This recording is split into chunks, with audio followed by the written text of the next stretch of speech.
دیکھیں ہم لوگوں نے میرے خیال میں وہ وقت آ چکا ہے کہ جب اب عوام کو اپنے حق کے لیے کھڑے ہونا پڑے گا خود، کیونکہ اس سے پہلے جو کچھ بھی پاکستان میں ہوتا آیا ہے شاید عوام کے مینڈیٹ پہ اتنا بڑا ڈاکہ کبھی بھی نہیں ڈالا گیا تھا، اور اس کی وجہ صرف اور صرف ایک ہے، وہ یہ کہ کینڈیڈیٹس تو بولتے تھے، کینڈیڈیٹس تو کہتے تھے کہ دھاندلی ہوئی ہے، کینڈیڈیٹس تو کہتے تھے کہ ہمارا حق لیا گیا ہے، لیکن انفارچونیٹلی عوام کبھی بھی نہیں بولتی تھی، عوام کبھی نہیں جاگی تھی، لیکن اس دفعہ عوام نکلی ہے، عوام نے بتایا ہے کہ ہم عمران خان کے ساتھ کھڑے ہیں، عوام نے بتایا ہے کہ ہم قیدی نمبر 804 کے ساتھ سٹینڈ کرتے ہیں، عوام یہ کہہ رہی ہے کہ ہمارا لیڈر جو ہے وہ صرف اور صرف ایک ہے اور جس کا حق ہماری ووٹ پر ہے وہ صرف اور صرف عمران خان نیازی ہے، اس کے علاوہ کوئی نہیں ہے۔ اگر عوام نے اتنا بڑا مینڈیٹ جو ہے وہ پاکستان تحریک انصاف کے آزاد امیدواروں کو دیا ہے کہ جن سے آپ نے ان کا سمبل چھین لیا، جن سے آپ نے ان کا سب کچھ چھین لیا، آپ نے ان کے لوگوں پر جبر اور فسائیت کی، آپ نے ان لوگوں کو جیل میں ڈالا، آپ نے ان کی خواتین کی عزتوں پہ ہاتھ ڈالا، آپ نے چادر اور چار دیواری کا تقدس پامال کیا، اس پر اگر عوام نے آپ کو رسپونڈ کیا ہے، اگر عوام نے ریاکٹ کیا ہے تو خدارا مان جائیے، خدارا معافی مانگ لیجئے اس قوم سے اور عمران خان سے، کیونکہ آپ تبھی جیتیں گے اگر عمران خان آپ کو معاف کرے گا، آپ تبھی جیت سکتے ہیں اگر پاکستانی عوام آپ کو معاف کرتی ہے۔ کتنا ظلم کریں گے آپ اس قوم پر، کتنی بربریت کریں گے آپ، کتنی فسادیت برپا کریں گے اس ملک پر؟ نہ یہاں پر آپ کا کوئی صحافی سیف ہے، نہ یہاں پر آپ کی عام عوام جو ہے وہ اس وقت جو ہے وہ سیف ہے۔ اگر آج بھی آپ لوگ خاموش رہتے، اگر آج بھی آپ لوگ آواز نہیں اٹھاتے تو پھر یہ یاد رکھیے گا، اگر آج ہمارے گھروں پہ لوگ اندر داخل ہو کر اگر خواتین کے سروں سے چادریں چھین رہے ہیں، اگر جو ہے چھوٹے بچوں کو مارا جا رہا ہے، اگر جو ہے ان بچوں کو، ان بزرگوں کو کہ جن کا کوئی تعلق واسطہ نہیں ہے ان چیزوں سے، اگر انہیں جیل کی صعوبتیں برداشت کرنی پڑی ہیں تو یہ یاد رکھیے گا کہ ایک دن آپ کے گھروں تک بھی وہ لوگ پہنچیں گے۔ تو خدا کا واسطہ ہے اس ظلم کے خلاف آواز اٹھائیں۔ ہمارا دین یہ بات کہتا ہے کہ ظلم کے خلاف آواز اٹھائیے۔ کفر کا نظام چل سکتا ہے، ظلم کا نظام نہیں چل سکتا۔ کب تک آپ سارے خاموش بیٹھے رہیں گے؟ آج عمران ریاض صاحب پر کتنے لوگ ہیں جو بولیں، آپ کی اپنی برادری کے ہیں وہ، اس شخص کو کتنی دفعہ آپ لوگ کسی طرح ان لوگوں کے حوالے کرتے رہیں گے؟ ہمارا مقصد صرف ہمارا حلقہ نہیں ہے، ہمارا مقصد یہ نہیں ہے کہ صرف NS-57 کا مینڈیٹ چوری ہوا ہے، یہ آپ لوگوں کے ووٹ تھے۔ خدا را اس سے آواز اٹھائیے۔ ہم جب سنتے ہیں لوگ کہتے ہیں ہماری فیملیز کو خطرہ ہے، ہماری فیملیز کو مار دیا جائے گا، ہمارے بچوں کو، کیا ہمارے بچے نہیں ہیں؟ کیا یہ جو میرے ساتھ بیٹھے ہیں جو اتنا بڑا قدم اٹھا رہے ہیں ان کے بچے نہیں ہیں؟ ان کی فیملی نہیں ہے؟ کیا یہ جو سارے بیٹھے ہوئے ہیں ان کا کوئی نہیں ہے؟ پچھلے 9 مہینوں سے ہم اپنے بچوں سے دور ہیں، ہم اپنی فیملی سے دور ہیں، کس کے لیے؟ آپ سب کے لیے، عوام کے لیے، عوام کے حق کے لیے۔ تو خدا کے لیے خاموش نہ رہیں اب آپ، اور اب آپ کا فرض بنتا ہے کہ آپ لوگ بولیں اور اس پہ بات کریں، اس پہ آواز اٹھائیں تاکہ آپ لوگوں کا مینڈیٹ آپ لوگوں کو واپس مل سکے۔ دیکھیں میں اس پہ صرف اتنا کہنا چاہوں گی کہ میں نے پہلے کہا نا کہ یہاں پر انفارچونیٹلی ہر کسی کو جو ہے وہ خریدنے کی کوشش کی جاتی ہے، ہر کسی کو پریشرائز کرنے کی جاتی ہے، کوشش کی جاتی ہے۔ اس دن لاسٹ ٹائم بھی جب ہماری پریس کانفرنس تھی تو میں نے یہی بات کہی تھی کہ ایک ایسا شخص کہ جس کے بارے میں ان لوگوں نے کہا کہ وہ انسین ہے، ٹھیک ہے، یہ پبلکلی بات کہی گئی ہے نا، اٹس آن دا ریکارڈ، یہ کوئی ہم تو نہیں کہہ رہے، یہ ان لوگوں نے کہا کہ وہ انسین ہے۔ ایک ایسے شخص کو آپ نے 2 سال تک اتنے امپورٹنٹ اور اتنے سینسٹیو ڈسٹرکٹ پہ آپ نے ان کو کمشنر لگا کے رکھا، ٹھیک ہے، اس کے بعد کیا ہوتا ہے؟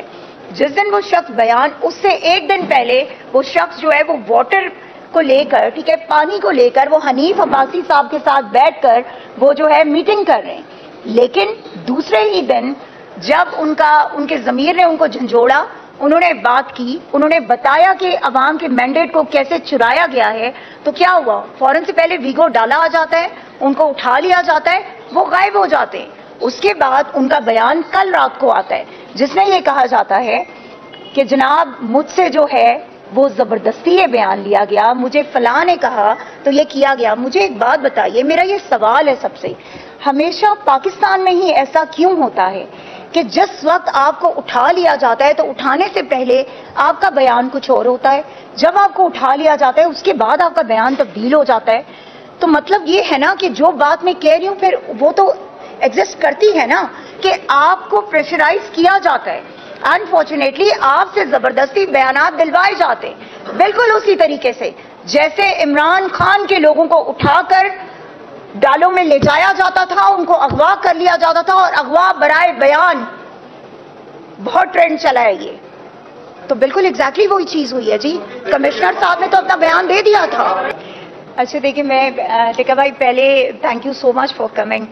آپ کا جو پہلا سوال ہے اس کا تو جواب یہ ہے کہ دیکھیں ابھی جس طرح سے عاقل نے کہا، ہمارے پاس ہم ہائی کورٹ بھی گئے ای سی پی کے بعد. اوکے، ہم ہائی کورٹ بھی گئے، انشاءاللہ ہم جو ہے انٹرا کورٹ اپیل میں بھی جائیں گے، ہم جو الیکشن ٹریبونل میں بھی جائیں گے. جس طرح سے انہوں نے کہا ہے جی کہ ہائی کورٹ نے کہا ہے کہ الیکشن ٹریبونل کی طرف جو ہے ہم نے سارے کیسز جو ہے وہ ریفر کر دیے ہیں. ٹھیک ہے، ہم تمام وہ جو قانونی راستے ہیں نا وہ ہم بالکل جو ہے ایگزاسٹ کریں گے کہ جو کہ ہمارے ملک میں موجود ہیں. لیکن جو بھائی کا سوال تھا میں اس پہ پہلے جواب دینا چاہوں گی.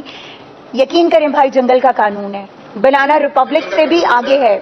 ٹھیک ہے، میں وہی بتا رہی ہوں، بنانا ریپبلک سے بھی جو ہے نا شاید ہم آگے چلے گئے. انفارچونیٹلی اس ملک میں اس وقت اگر آپ کہیں نا تو نہ کوئی ادارہ جو ہے کسی قانون کے انڈر ہے. ٹھیک ہے، تو آپ کی عام پبلک جو ہے وہ تو بالکل بیچاری بے بس ہے نا اس وقت. لیکن اس کے ساتھ ساتھ جو ایک بہت اہم بات ہے جو میں نے شروع میں کہی، دیکھیں آپ جو مینڈیٹ ہے نا وہ عوام کا ہے. اگر جو سب سے بڑی طاقت ہے نا وہ اللہ پاک کے بعد اگر کوئی ہے تو وہ عوام ہوتی ہے. عوام جب نکلتی ہے، جب عوام فیصلہ کر لیتی ہے تو اس کا فیصلہ کوئی جو ہے وہ رد نہیں کر سکتا. آپ نے ہر راہ اختیار کی، آپ نے ہر حربہ استعمال کیا، ہر اوچھا ہتھ کنڈا آپ نے استعمال کیا پبلک کو روکنے کے لیے. کیا ہوا؟ 8 فروری کو عوام نکلی نا، عوام نے اپنا فیصلہ سنا دیا ہے. اب اگر ان میں شرم اور غیرت باقی ہے تو یہ لوگ عوام کا مینڈیٹ جو ہے ان کو واپس کریں گے. دوسرا ٹکا بھائی جو آپ نے کوشچن کیا میری ذات سے ریلیٹڈ، ٹکا بھائی آپ مجھے پچھلے 14 سال سے جانتے ہیں. ٹھیک ہے، ہم نے بڑا اکٹھے کام کیا ہے سب نے، یہاں پہ موسٹلی لوگ ہیں جو جانتے ہیں. مجھے صرف یہ پتا ہے کہ میں نے جب پاکستان تحریک انصاف کو فارملی جوائن کیا تھا that was just because of Imran Khan in Pakistan, nothing else. میرا الحمدللہ نہ مجھے کسی اس کا شوق ہے کہ میں لازمی ایم این اے بنوں یا لازمی ایم پی اے بنوں. میں ایک عام پاکستانی بھی جب تھی تب بھی میں پاکستان کے لیے کام کر رہی تھی اور عمران خان کے مشن پہ تھی، عمران خان کے ویژن کو لے کے آگے چل رہی تھی جو شوکت خانم اور نمل سے منسلک تھا. تب بھی ہم عمران خان کے ساتھ تھے، آج بھی ہم اسی نظریے پہ کھڑے. اور جب آپ کسی نظریے کے ساتھ ہوتے ہو آپ کو کوئی ہلا نہیں سکتا، یہ بات یاد رکھیں. میرے بچے، میری پوری فیملی قربان ہے عمران خان اور پاکستان پر. میرے بچوں کو اس وقت بھی جب مجھے اٹھایا گیا تھا تو یہ کہا گیا تھا جو آج میں پبلکلی کہنا چاہتی ہوں. اس وقت بھی ہمیں یہ کہا گیا کہ تمہارے بچوں کو مار دیا جائے گا، تمہارے ہسبینڈ کو اٹھا لیا جائے گا، تمہارے ہسبینڈ کو مار دیا جائے گا، تمہاری فیملی کے ساتھ یہ کر دیا جائے گا. تو تب بھی میں نے یہ کہا تھا اور حلفاً بتا رہی ہوں کہ تب بھی یہ کہا تھا کہ جو کرنا ہے کر لو، لیکن عمران خان کو نہیں چھوڑیں گے، پاکستان کے خلاف کوئی بات نہیں کریں گے، پاکستان کو نہیں چھوڑیں گے. کیوں؟ کیونکہ ملک ہمارا ہے. ہم اگر وہاں اتنی دور سے اتنی لگژریس لائف چھوڑ کے پاکستان آئے تھے تو اس ملک کے لیے آئے تھے، اس لیے آئے تھے تاکہ اس عوام کے لیے کچھ کر سکیں، اپنے ملک میں رہ سکیں آزادی سے. کیونکہ وہاں پہ محسوس ہوتا تھا کہ ہم آزاد نہیں ہیں، ہم سیکنڈ سٹیزن ہیں. اپنے ملک میں ہمیشہ یہ سوچ کے آئے تھے کہ ہم اس ملک کا اثاثہ ہیں، ہم وہ لوگ ہیں جو اس ملک کی آواز ہیں. تو اس لیے اس ملک کے لیے جو ہے نا جس طرح سے تحریک پاکستان میں لوگوں نے قربانیاں دی تھی، تو یقین کریں آج جو پاکستان تحریک انصاف نے قربانیاں دی ہیں وہ اس سے بڑھ کر ہیں. اور یہ میں بڑے یقین سے کہہ سکتی ہوں، بڑے باوثوق طریقے سے کہہ سکتی ہوں، پاکستان تحریک انصاف کے لوگوں نے جتنی قربانیاں دی ہیں، جتنی خواتین نے قربانیاں دی ہیں، جتنے ہمارے معصوم بچوں نے قربانیاں دی ہیں، اتنی قربانیاں تو تحریک پاکستان میں بھی نہیں لی گئی تھی. آج ہمارا اپنا ملک کشمیر بنا ہوا ہے. آج ہمارے اپنے ملک میں ہم کشمیر کی آزادی کی بات کرتے ہیں، لیکن انفارچونیٹلی پاکستان آزاد نہیں ہے، پاکستانی شہری آزاد نہیں ہے. یہاں پر آپ کشمیر کو حق دلائیں گے جو اپنے لوگوں کے ساتھ اتنا ظلم کر رہے ہیں، جو اپنے لوگوں کے ساتھ اتنا جبر کر رہے ہیں، اتنی وسطیت کر رہے ہیں، اور جب کوئی بات کرتا ہے تو کہتے ہیں ہم اٹھا لیں گے، ہم تم لوگوں کا جینا حرام کر دیں گے. کب تک کریں گے؟ یقین کریں لوگ پک چکے ہیں، لوگ تنگ آ چکے ہیں ان باتوں سے. لوگ خوف کے بت توڑ چکے ہیں. اب لوگ کہتے ہیں کہ آئیں اور آ کے مار دیں ایک ہی دفعہ, ٹینک کے نیچے لٹا دیں سب کو ایک دفعہ ختم کر دیں تاکہ آپ کو سکون آ جائے, تاکہ آپ مطمئن ہو جائیں. عمران خان آج وہاں جیل میں بھی بیٹھ کے آپ کے اعصاب پہ سوار ہے, مان لیں اس بات.